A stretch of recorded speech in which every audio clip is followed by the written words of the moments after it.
When one spouse repeatedly makes independent decisions, silent resentments build in the other. Over time, these unvoiced frustrations accumulate and fracture the foundation of a marriage, often resulting in an emotional divorce long before any papers are signed. To prevent this buildup of resentment, you can use a workflow called the mutual decision process. This framework gives you a clear method to turn everyday disagreements into unified, enthusiastic action plans. Before starting, you need 3 things: a whiteboard, your smartphones, and an absolute commitment that from today forward, neither of you will make an independent decision again. In this framework, the husband acts as the servant leader. His job is to proactively manage the logistics and facilitate the discussion to serve his wife, rather than dictating the final outcome of the decision. By committing to this shared workflow, you address unhappiness as it arises, which helps stop the accumulation of frustration that leads a partner to consider an exit decision. The process begins the moment you want to take an action that affects your spouse. You must communicate this proposed move early and transparently. If the receiving spouse is not 100% enthusiastically happy with the proposal, they simply reply with the phrase, "We need to process." That short phrase acts as an immediate pause button. Both spouses must stop the action and physically separate to prepare themselves individually.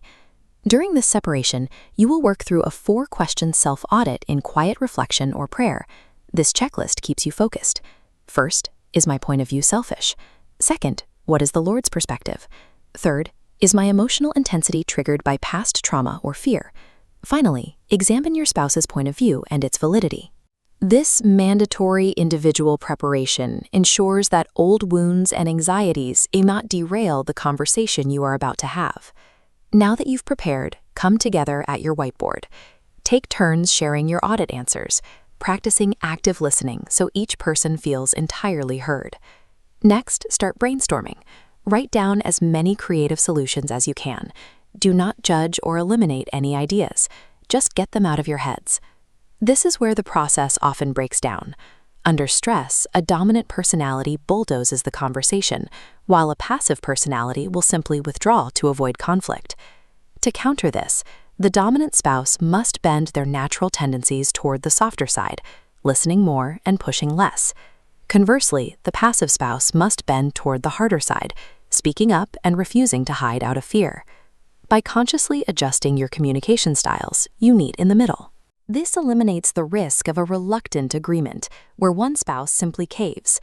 With your ideas on the board, review the list and cross off options together until you are left with only your top 3 viable solutions.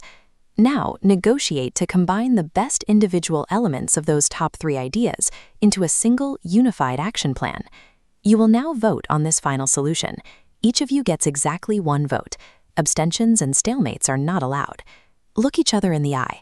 If both of you are not genuinely and enthusiastically happy with this outcome, you must return to the brainstorming step and try again. Once you reach a mutual decision, you need to maintain that hard-won trust. We can use technology to enforce this transparency in daily life. Look at this smartphone setting. Both spouses should turn on active location sharing at all times. Living as one person means operating with 0 secrets. Maintaining this level of transparency in both your location and your choices acts as a practical barrier to the independent habits that often isolate spouses from one another. If you've made it through these steps, take a moment to acknowledge the work.